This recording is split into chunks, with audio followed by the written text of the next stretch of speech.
ദേവാവൂജു ദേവന്മാർ പറഞ്ഞു, ഭഗവത്യാകൃതം സർവം ന കിഞ്ചിദവശിഷ്യതേ യദയം നിഹത ശത്രുർ അസ്മാകം മഹിഷാസുരാം യദി വാഭിവരോധേയ ത്വയാസ്മാകം മഹേശ്വരീ സംസ്മൃതാ ത്വം നോ ഹിംസേദാ പരമാപദാം.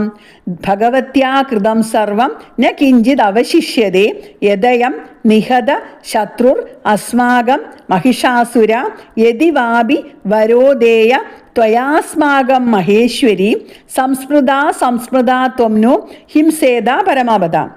ഞങ്ങളുടെ ശത്രു എതിരാളിയായ അയം മഹിഷാസുര, ഈ മഹിഷാസുരൻ നിഹത കൊല്ലപ്പെട്ടവനായി, യത് എന്നതിനാൽ ഭഗവതിയാൽ സർവം കൃതം എല്ലാം ചെയ്യപ്പെട്ടു, ന കിഞ്ചിത് അവശിഷ്യതേ ഒന്നും തന്നെ അവശേഷിക്കുന്നില്ല. മഹേശ്വരി എല്ലാ ഈശ്വരന്മാർക്കും ഈശ്വരിയായ അലയോ ദേവി, യദിവാ അഭി അങ്ങനെയാണെങ്കിലും ത്വം നീ സംസ്മൃത സ്മരിക്കപ്പെടുമ്പോഴെല്ലാം ഞങ്ങളുടെ പരമങ്ങളായ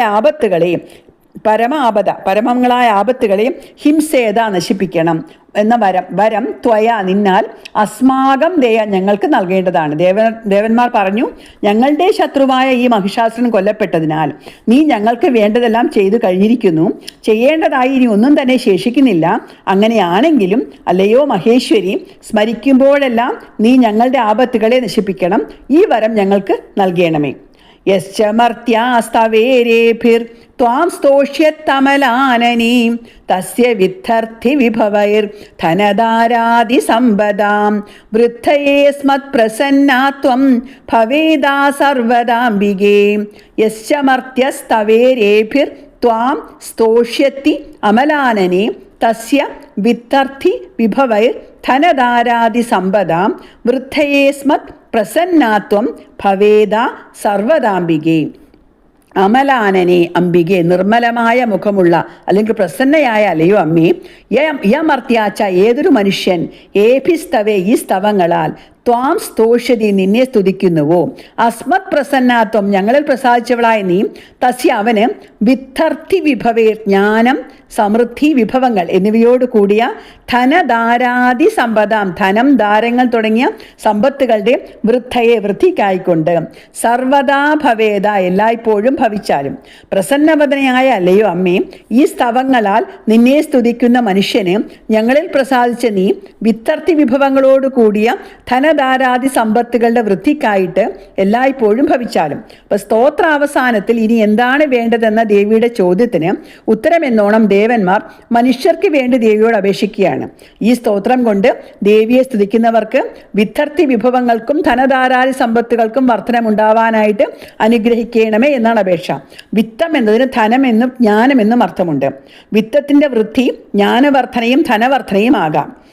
വിഭവത്തിന്റെ കാര്യം തുടർന്ന് പറയുന്നുണ്ട്. ജ്ഞാനസമൃദ്ധിയും വിഭവങ്ങളും എന്ന് വ്യാഖ്യാനിക്കുന്നതാണ് യുക്തമായിട്ടുള്ളത്. ധനധാരാദി സമ്പത്ത്, ധനം, ഭാര്യമാർ, സേവകർ, വാഹനങ്ങൾ, വളർത്തുമൃഗങ്ങൾ തുടങ്ങിയവയെല്ലാമാണ് ഉദ്ദേശിക്കുന്നത്. ഈ സ്തോത്രത്തിന്റെ ഫലശ്രുതി ഈ ഭാഗത്തുണ്ട്. ഇത് പാരായണം ചെയ്യുന്ന മനുഷ്യന് എല്ലാ സമ്പത്തുകളും ലഭിക്കും. ഋഷിരുവാച ഋഷി പറഞ്ഞു, ഇതി പ്രസാദിതാ ദേവീർ ജഗദോർത്ഥേ തഥാത്മനാം തഥേത്യുക്ത്വാ ഭദ്രകാളി ബഭൂവാന്തർഹിതാ നൃപാം.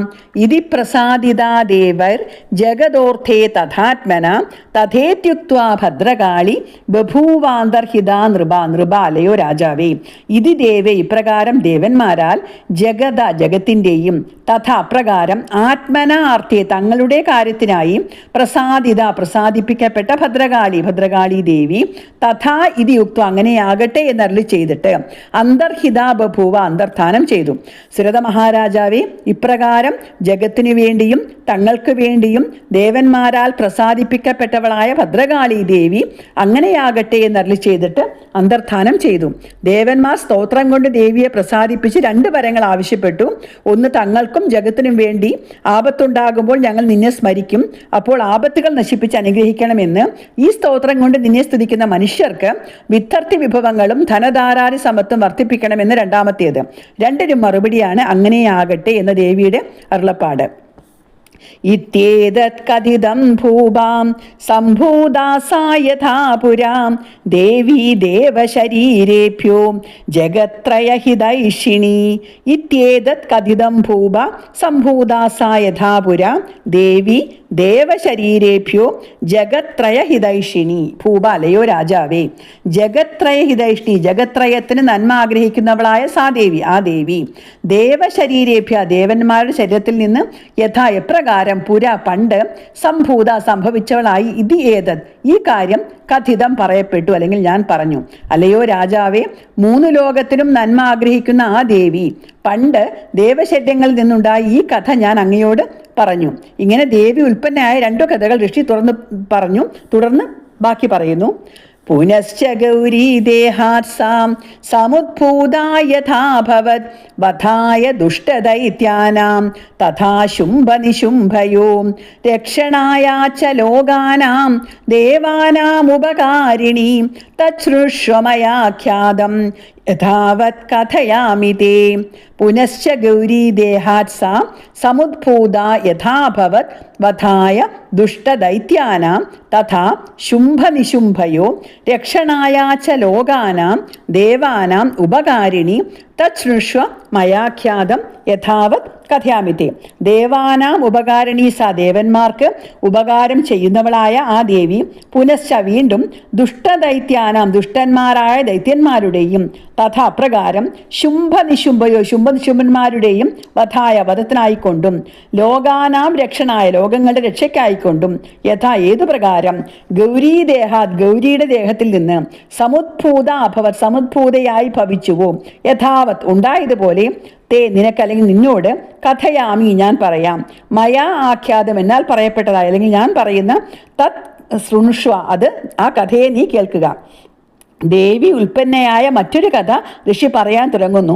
ലോകങ്ങളുടെ രക്ഷയ്ക്കാണ് ദേവന്മാർക്ക് ഉപകാരം ചെയ്യുന്നവളായ ദേവി സമുദ്ഭവിച്ചത്. ദേവന്മാർ പ്രപഞ്ച നിയാമക ശക്തികളാണ്. അവർക്ക് ഓരോരുത്തർക്കും നിയതമായ പ്രവർത്തന മണ്ഡലങ്ങളും വൃത്തികളും ധർമ്മങ്ങളുമുണ്ട്. അവ കൃത്യമായി നടക്കുമ്പോൾ ലോകഗതിക്ക് തടസ്സമുണ്ടാകുകയില്ല. ഗൗരീദേഹത്തിൽ നിന്ന് ദേവി സമുദ്ഭവിച്ച് ശുംഭനിശുംഭന്മാരുടെയും ദുഷ്ടദൈത്യന്മാരെയും വധിച്ച കഥ തുടർന്ന് പറയുന്നു.